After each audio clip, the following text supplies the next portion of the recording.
That might be my proudest moment as a human. It's getting Vince McMahon to say cool. Because like Ron, you have a daughter. Yeah, You have a daughter. Yes, but I knew the finish of that one.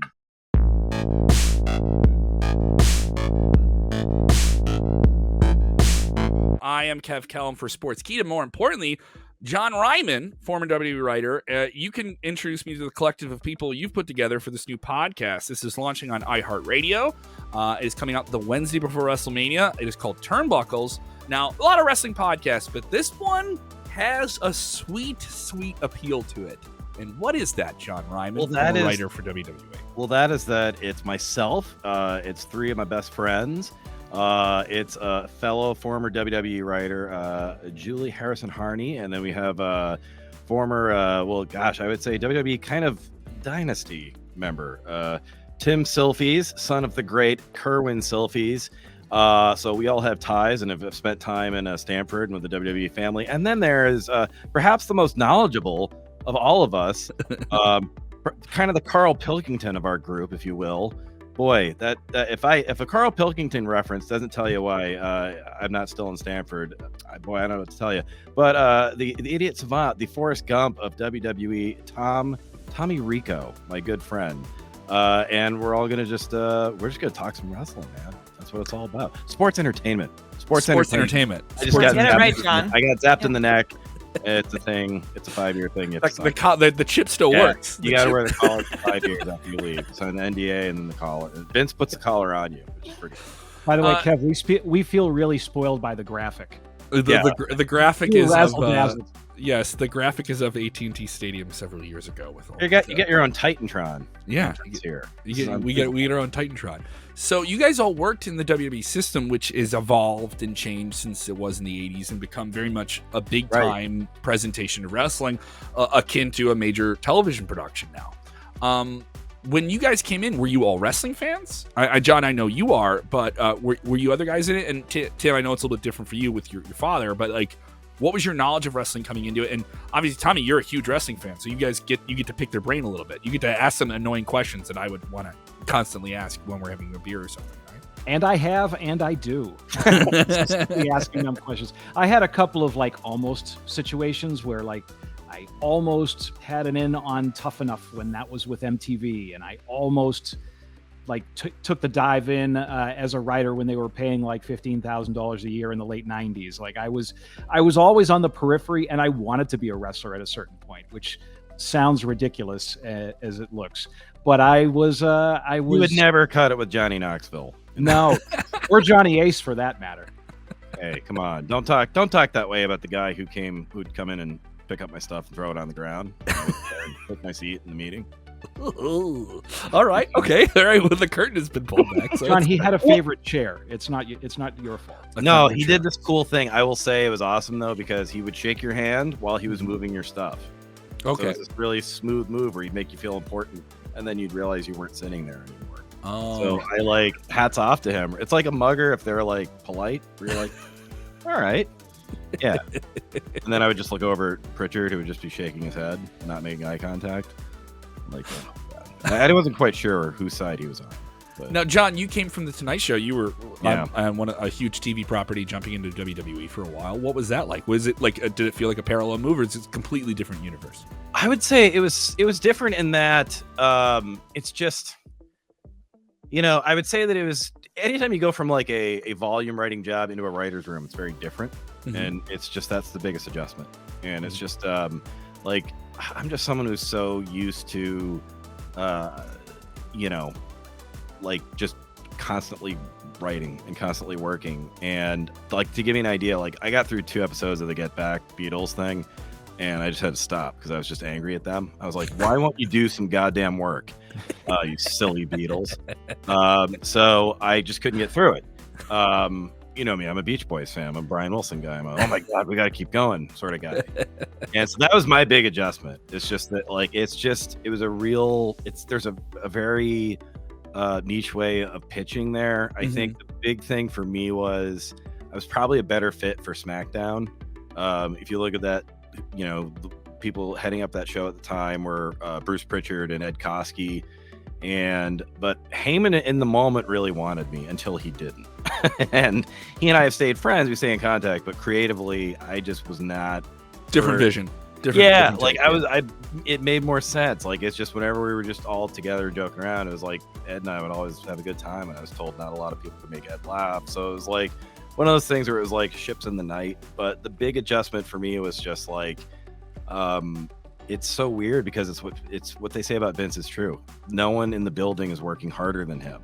And it's just so odd. I'd never been anywhere before in my life where the person at the very top, you couldn't outwork them. Usually you're trying to, they have their other stuff going on. You're trying to impress them and you kind of pick up something. No, it's like, the car is always there. He's always doing work. So that was like big, but it was awesome. That's what made it great for me, was to see that what you hear is true. He's always working, and it's kind of inspirational in a way, Julie, I have to do the obvious thing, Julie. I know, because you're the female voice in the room, right? Oh, hello. That's what I mess with. Sometimes I let John be the female voice in the room, but I'll just refer to her as female voice in the room. So it's a different environment, right? This is it's a very male-oriented superhero, testosterone-driven product. But obviously, I think WWE's made honest attempts to bring in more female fans with more stronger female characters, and now were doing that with the creative process. When you were there, did you have that sense of it when you came in? It's like, no, we want to hear your take that we obviously can't create it on our own. We're just a bunch of dudes. What was it like when you came in there? What was the process like for you? Yeah, I ultimately, the thing that I took away was the other female writers were phenomenal. I think I felt an immediate community and an immediate connection to the other female writers that were in the room, and that was really cool. Working with Dana Warrior was amazing. She really took me under her wing. She taught me a lot about how the process worked. I loved learning about her writing style and her creation of characters. I mean, she just has the most wonderful vision. Betsy was there when I was there, and we had a writer's assistant, Christine, who was also amazing. And I think what I was really lucky to have was that this group of female writers really stuck together and really supported one another and did a lot of projects together. And so the normally competitive environment that I think a lot of other people may have felt when they came into WWE, I did not get that at all. I felt a real kinship and a camaraderie with the other women at WWE. They were amazing. I got really lucky. I think I got really, really lucky. And it's good. And it's a world where it's kind of like it's like high school that never ends. You just keep going to the next thing, and we're fighting to the next big prom at the next Mania, or, the next big end of the year. Tim, for you, your father's in the business, so you're around it the whole time, right? Yeah. I mean, I don't remember a time not being in it, honestly. I don't really remember too much before he worked there. Vince hired him right around WrestleMania 1. So it was like the long haul. So I just kind of grew up in the middle of all that madness back in the day. My dad was a TV director who ran into Vince kind of by happenstance, and then 2 years later they were doing WrestleMania 3 in the Silverdome with 93,000 people. So it's been a weird kind of circus to grow up in, but like I said, it was a part of my life from the very get-go. Is there ever been a time when you started telling someone who was like out of that bubble, and you're just like, yeah, so I'm hanging out with so-and-so, and this happens, and I was at a birthday, and people are like, wait, what? Like, is all this always been natural to you? Like, there's never been oh, wow. You're like, yeah, I was around it since kind of both. Yeah, it's been natural, but then like you realize it's not natural. And this was, in the kayfabe years in the beginning, it was like, I had to sort of, people would always ask me, is wrestling fake? And they would ask about because this was in the 80s. Son, when you go to school, remember, protect the business. Always. My dad's like, to this day, is kind of an old school kayfabe kind of guy. Okay, I like that, dude. So it really, it was and is like that. Yeah. Your dad's we all get rocking some Jim Cornette podcast in the back saying, that's how we should have done it right there. We all got an email from Tim's dad saying, Undertaker, Hall of Fame? How possible? He's dead. Yeah. I was actually in the graveyard in one of the original promos that they shot. My dad brought me to the shoot at midnight in some graveyard when I was like 8 or 9, I think. You're an 8-year-old kid just walking around. The Undertaker is doing the Undertaker shtick. Doing promos, in a graveyard. I don't know where the graveyard was, but I was just like, that's like the highlight of Bruce Pritchard's career. He talks about that all the time. Oh well, yeah. I think if it's the same one, I was. Oh my gosh, that's so amazing. So what were you, the designated driver? Yeah, Tim at the hearse at age 11. I just kind of like wandered around. My dad was working and was just like, just stay out of trouble. I love the idea of Bruce cutting the segment. Go, cut! Kerwin, get your son out of the coffin. Come on. Unless he's going to be a zombie, we don't want him in the shot. Well, that's what it would be. He'd be like, what if? What if you had like a Casper character? We don't call him Casper. I'm Casper, a widow ghost. Like with a K. So I'm a widow ghost, and I follow my big buddy the Undertaker. Good shit. I think we're onto something. There we go. We're selling the next WWE Kids show. Yeah. So let's get into this. You guys are going to talk about writing for WWE and all these different things. We'll ask you about this year's WrestleMania, this is kind of crazy that we get to talk to people about it. It's stupendous. Have you heard that? It is 2 nights. It is the most stupendous. No, but it's stupendous. Yeah, the most stupendous. Talk to me about that language. Language and adjectives seem like such a big thing with WWE. It is a show where it's on, so they really drill in a certain phrase to you, like John Cena and The Rock. It was once in a lifetime, and every fan knew that. Was that something that was given to you guys? Were there points that you guys had to hit in terms of writing around those certain types of things? Yes, absolutely. For what was it? It was the show, the Crown Jewel.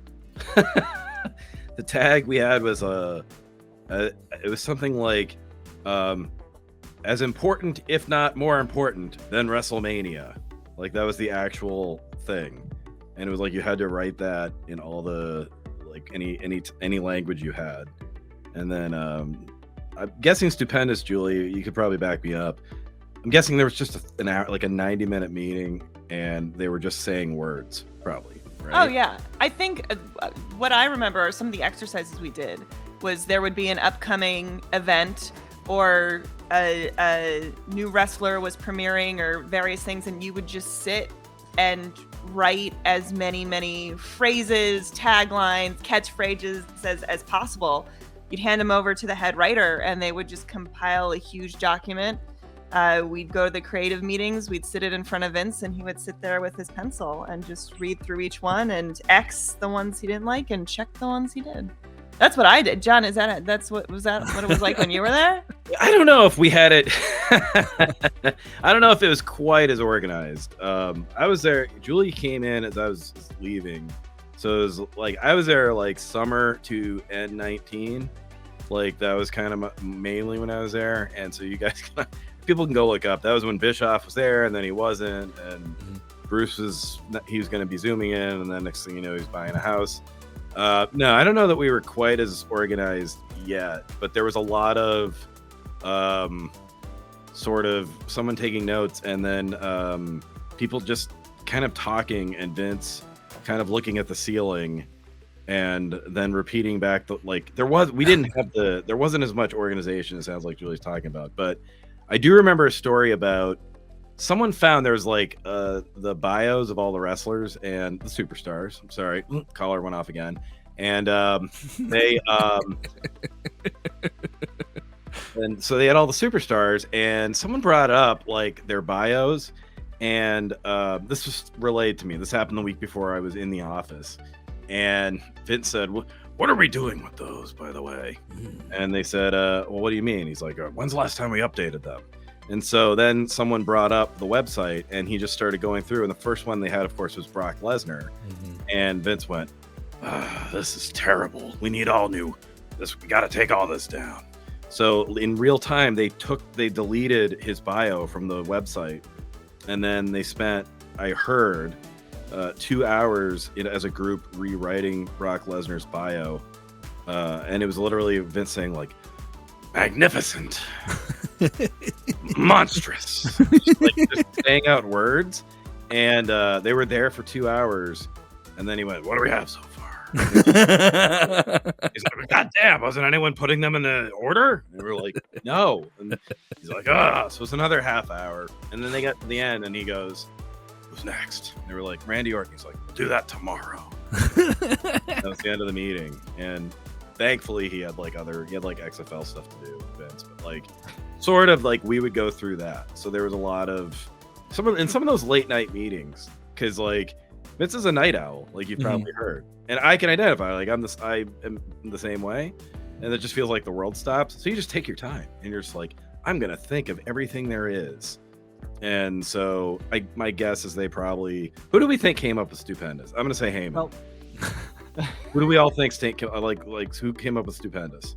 I think it's Vince. I mean, in the Really? Pat McAfee interview, Vince, they asked him about Stupendous, and it really just came down to him liking the word, and it was just that simple. But like, I think you figured out John does a very good yet respectful impression of Vince McMahon. It is an honorable version of his gruffled take on the world. Yes, I do. The best way to describe the impression, though, John's impression of Vince McMahon is that Vince thinks ideas are delicious. Like that's he really does. He takes them in, he savors them, and then says them out loud. So that's your cue, John. You can go ahead and Stupendous that. Stupendous. Superstars, and he would bang his pencil. Are stupendous. I think we can go home. So let's get into you this. Guys go home. I'm going. Your time in WWE, and Tim, I want you're involved in this. What is the proudest thing that you were involved in getting to television that fans got to see? What is the thing that you saw get on television? You're like, I helped make that. Here's my contribution to it. Here's what somebody else contributed. Here's where the talent really brought it home.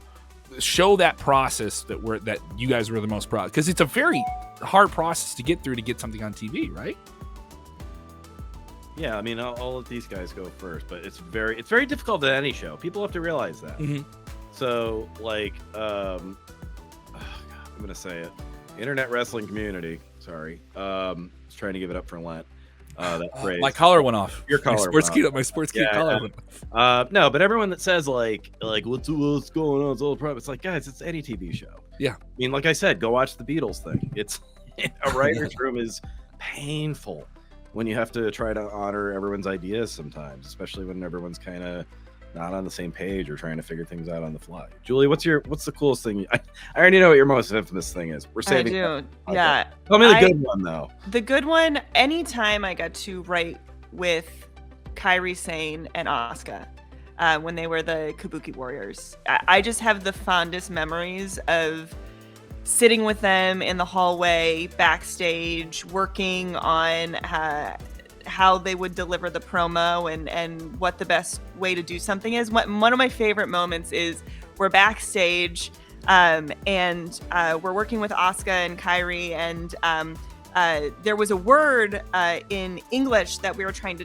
translate, because obviously Asuka sometimes speaks Japanese when we're in the ring, and we didn't know that word, so we had to pull out Google Translate to attempt to tell Asuka the word that we were trying to tell, and Google Translate wasn't getting it right. So it was just this really wonderful, fun moment of her about to go on stage and us just getting a new rewrite and trying to tell her what word she needed to say in Japanese as she was about to go cut her promo in the ring. I have incredibly fond memories of working with both of them, and really enjoyed any time I got to write for the Kabuki Warriors. It was my favorite. I didn't write this piece, but I was a part of it. This was not written by me. There was a backstage piece where Kairi Sane was leaving, and she plays the recorder. Yeah. And it was probably one of my favorite moments, because we just wanted to have like a fun, silly thing, and we asked Kairi, like, do you play like an instrument? Do you have something that you could be doing backstage? I think she gets, is it Nia Jax that comes out? So I think it's Nia. She comes out and backstage, and she attacks her. We asked Kairi, we're like, do you play an instrument? Is there anything you can be doing or practicing? And Kairi was like, I play the recorder. And we were like, I mean, that's the bit. That's all that it is. You couldn't write a better version of it. That's the bit. I just hear Vince being like, because she was leaving, and you're like, God damn, this whole time she played the recorder. Well, I wasted it. We could add her blade onto the ring. It was, and then she actually lost the recorder. We couldn't find it, and so we were all scrambling. It's a team We could be effort. selling recorders coast to coast. That's how you're saying the recorder. It's a merge opportunity. But it was one of those things where I was sent off. They were like, Julie, we're gonna record, so you need to find the recorder. Where's the recorder?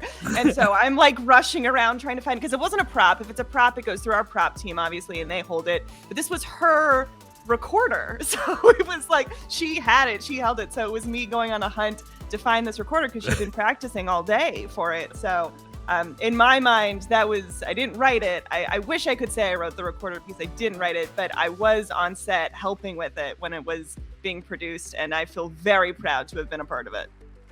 Tim, obviously, maybe you told us as a child you got to hang out with an Undertaker in a graveyard, which is insane. Yeah, stuff like that was great. What do you dream of then, when that's your actual life as a kid? But again, I didn't really understand that it was strange. Like, I was just... I dreamt that I was watching TV and doing regular normal kid things. So weird. Yeah, exactly. I don't know. Like, I don't have a lot of my first person stuff would, not be as involved as theirs is. I mean, I know my dad, again, I can speak through him kind of, that he talks fondly about lots of things through the years. The most fondly probably, though, is back to the days, like the old school days with On the Road with Gorilla and Bobby, just doing, because it was way less corporate back then and way less like what these guys kind of experienced. It was more sort of just like, by the bootstraps, just go do it. I don't think there were as many writers, if any. There weren't really, it was just sort of like just doing stuff. So my dad always talks fondly about going and doing promos with Gorilla and Bobby and hanging out with Andre and doing stuff. I mean, a story he told me the other day that actually I was dying was he was doing a promo with Bobby and Gorilla at a casino. And Gorilla very fond of gambling. Right. So Gorilla's gambling in this sort of bit that they're doing. And they said, like, if he's going to be on the floor, he has to gamble. So my dad was like, okay. And Gorilla was like, sure, I'll do that. So Gorilla's playing cards, gambling. And the whole time, Gorilla's like on point, in character, focused on, like, it seems like he's just like not even paying attention to the cards. So they finish, and Gorilla throws $100 chip at the dealer. And my dad's like, did you just tip that guy $100? And Gorilla's like, yeah. And my dad's like, why'd you do that? Gorilla's like, because while we were shooting that, I won $10,000. And I was like, what? And Gorilla cashes out and has like a pile. And that's what it was like back in the day. I guess it's one of those times the casino manager should have come over and said, will you stop? Yeah, exactly. He likes to gamble. I mean, I remember when I was a kid, my dad bet. He got sucked into some of the betting circles with Gorilla, and he once bet like $500 on the Bud Bowl. Like in at the time, I was like, okay. And in retrospect, it's like, my college was coming. Like, what are you doing? Betting $500 on Bud Light. Like, you realize this is not a shoot. This is You met in college. Were you there because of some puppy bowls that went your way? I don't really know. But anyway. Amazing. John, I know you had some unique experiences in the very intense creative process that was creating Bray Wyatt and bringing the Firefly Funhouse to television. I got there right after that, and right when they were, I don't know if we can ever say that they quite figured out what to do with it, because obviously, here's the thing with Firefly Funhouse. Pandemic hurt that. There were a lot of cool things, coming up with that, and a lot of that is crowd reaction. Very briefly, and that was probably I think we had Bray for about 2 months with the Raw side, and so I got to pitch a lot on Bray, and the key with that was you had to do it in the production meeting. You had to get your ideas out there so Vince himself would hear the ideas, because everyone wanted to pitch on the Fiend, and if you gave it to anyone else, you never knew if it would. It always struck me as someone who's been in a writer's room as like, oh, that there's a lot of writers working on that. There's so many different little things and everyone wanted to do that. And so there was a day when we knew there was going to be, we were closing every episode with the Fiend striking, and we were coming up with creative different ways to do it. And someone was getting taken down at the end of a Raw, and it was going to be a new victim. And so I just was thinking about it, and I was thinking about how every time Bray struck somebody and took them out of action, he'd hang the picture behind him on the wall as kind of a memorial. And that reminded me of the Haunted Mansion at Disney World, about when you go in and you see the portraits on the wall. And so I'm thinking, and I was like, I'm just like remembering that. And I go, I know we're going. And so it was one of those days where Vince is like, anyone else have any thoughts? He being Vince, sorry, pronouns, but he was in a good mood. Pronouns. And we breezed through, and then all of a sudden he goes, "Were you ready to go?" And everyone went, "Yeah." And that's the wrong move. Like, Vince, you never want to say like everything's perfect, because then he went, "No one has any ideas. God damn, you think you've written the perfect Raw?" And then he started becoming Mr. McMahon. Mm-hmm. And so I said, "Sir, what if that's how you want to pitch your ideas? What if to signal that the Fiend was going to strike, we had an extra picture frame that's empty, and we come in on the Fiend, and he being the Fiend is hammering it onto the wall, and there's no one in the frame yet, and that's how we kind of hint that there's going to be a new victim at the end." And I was the home team, so we were meeting video conference, and Vince is like right up against, like I am now, like it's going, he just kind of goes, "Oh, and he looks right at it, he goes, that's cool." And said it, and then like the way he said it was like just the Vince you remember from like it was like his eyes got all big, like the GIF. You see that where he goes, "That's cool," and he takes the pencil. You can see Bruce running across like right away. He's like, "Yep, that's in," and everyone's going, "Oh wow!" And then he goes, "Hey pal," he goes, "What's the line coming out of it?" And I just thought back to Disney World, and I went, "There's always room for one more." Ooh. And because I thought of how they said that, it's one of how man Vince goes, "There's always room for one more." That's right there. That was not only that might be my proudest moment as a human. Like, it's getting Vince McMahon to say cool, because like Ron, you have a daughter. Yeah, you have a daughter. Yes, but I knew the finish of that one. And also there's like, I was in the ring, so to speak, in that case. I didn't have time to bask in that glory. But Vince, I had the chance to sit back and watch Vince McMahon. And my daughter, she was born, she came 2 weeks early. She was not happy. She did not sign off on that idea. So that was like, I walked out of the room, the doctors were like, "Hey, next time." I was like, "I know, that was a rough meeting." But with Vince, I killed it that day. So that was my proudest. Just how can you beat that? Like, I mean, I've gotten I was obviously at Fallon for a long time, Seth Meyers and Jay Leno, and even Paul McCartney wrote for him a couple of workshops. But Vince McMahon is like, that's your child. Like anyone that grew up in New England, like something about our dads reminded us of Vince. Like there's some kind of thing, and it was that approval, and it was like just it's like, man, I just nailed it. And it was on. I don't think I had like much in that episode. I think like I had like a super short Baron Corbin promo or something, and like not everything else got cut, and just nailing that, getting that just out of my mouth and just into the universe, and Vince liking it.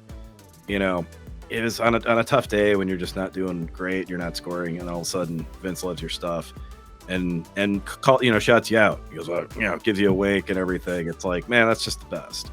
And that's cool, because it's like not everyone, I mean, that's the thing other people have to realize is in TV, you don't always get that recognition. You don't always get that credit. But Vince, I always found to be, when he liked it, and even if they didn't do it, he'd say good thinking, or he'd say, or he'd explain why they wouldn't do it. But yeah, that was the coolest. That was my favorite. He is one of the most intriguing, creative people that has ever made anything, because the way WWE works, it never stops. So like, it just always, it's this thing that always has to be fed. Like, and it's odd that his appetite for feeding it has never evaporated. Like it's never let up or anything. Well, people forget he being Vince, 40 years old, first WrestleMania, he's talked about it. He went bankrupt a bunch of times, and he spent like 40 years of his life, fighting and just trying to stay afloat. He was older than I am now, and I just think there must be a point. It's like, because the other person that comes to mind like that is Larry David, because he was same age when Seinfeld hit, and they say the same thing about Larry David, that he's always got the notepad. And sometimes people say WWE Raw is the wrestling show about nothing. It's the same comparison. Hey, come on. Well, there goes our guests, everybody. You should have played the theme song right there, and then we just like go out on the. I'm saying the internet wrestling community. Collar going off. Those people drawn to is Vince, Jay Leno, Brian Wilson, Larry David, like those kind of people that are just always like, I gotta have more, I gotta write more, I gotta keep doing it, and it's like, it's just awesome, and it's like, God bless. So just you think of how many of us over the last couple of years has just been like, God, who am I? What am I doing right now? And just when you find your thing and you're the best at it, it's awesome. Like I think those guys are the coolest. Tommy, I want to get you in this year. I've obviously gone 10 minutes over what I scheduled, and I appreciate your patience with everything. No, I enjoy the campfire vibes of this as well. There's a lot to it. I want to get your take. WrestleMania, you guys are launching your podcast, Turnbuckles Podcast, available on iHeartRadio and wherever you get your podcasts. A revealing look on the inside creative process of WWE, which is a wild world to begin with. Your pitches for WrestleMania. What are the pitches? Give me your soft, quick pitches. Tim, I want you in here as well. I want your quick pitches for this year's WrestleMania. I know it's this weekend, but there's 2 nights. We can cram something in. We can get something in. Is that it? It's a perfect WrestleMania? What about you, pal? What do you got? All right, so Julie, I'll start with you. What's your pitch for this year's WrestleMania?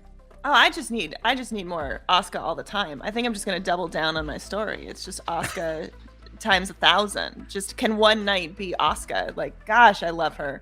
I love everything about her. So I want a Kabuki Warriors night. I want Kairi Sane to come back and just a Kabuki Warriors night. I love them. I think they're great. Tim, your take. I'm the worst person to ask. I mean, all I would want is Austin in Texas. Well, you're getting him. You're getting him. What do you think of the build of that? It's been a wild one. I mean, we're not getting a match. We're getting a segment. No, I know. A segment. That's all I want. So I love Steve. I'm old school, so that's what I want. All right, they're not bad about that. Rico, what do you got, buddy? So I'm generally positive on the card the way it is. I know that's not popular on the internet, but I actually like the card the way it is. The one thing I would add, and I'm gonna break a little bit of news here.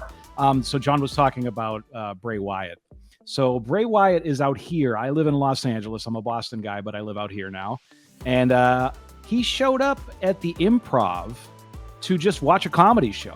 And I got a call from a buddy of mine. He's like, hey, look who I met. And he sends a picture of him with Bray Wyatt, who literally looks like he's made of tree trunks.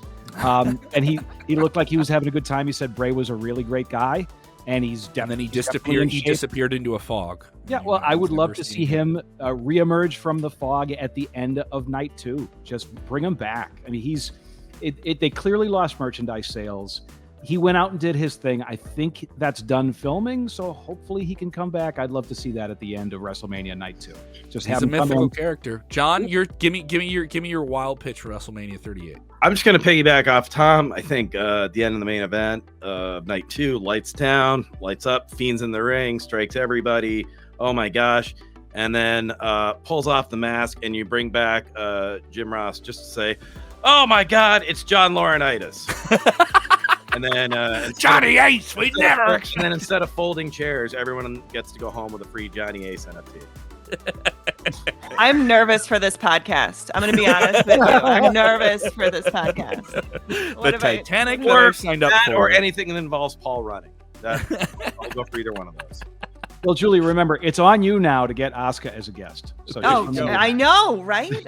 That'll be in Google Translate the whole time. It'll just be Google Translate. That's all it'll be.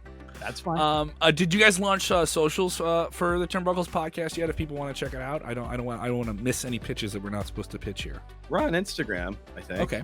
And so you can find us there. And there's going to be. You're literally getting us before the drop. Yeah, I know. I just want to get you guys going. And obviously, if anyone is a fan of what you hear me do on Sportskeeda, check these guys out. They're wonderful, creative people. They're wrestling people. They enjoy it before they ever got to work with it. Tim was raised in it. I'm very jealous of him getting to hang out with the Undertaker as a child. That's unfair.